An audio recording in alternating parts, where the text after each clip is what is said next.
మనిద్దరి మధ్యలో ఏ జన్మలో ఏ తీరని రుణం ఉందో, మరెందుకు ఇంతలో ఈ బంధనం ఇన్నింతలు పెరిగిందో, అమాయకమైన నీ చిన్నారి నవ్వును ఏ తల్లి కందో, ఇటే నీ దారి ఉందని నిన్ను ఏ సుడిగాలి పంపిందో.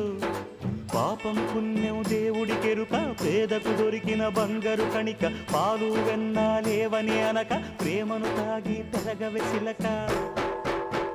వలేసే పాడు లోకం కంటపడక ఉండు నాయనక, ఇలా నా గుండెలోనే గువ్వల కొలు ఉండిపోయింక, ఇటే పోస్తే ఎమున్నైనా నిలేస్తానే, మరింక ఏ కీడు నీ వంక రాలేదు. ఇప్పుడేసాం కదా, పొద్దుచ్చు కదమ్మా.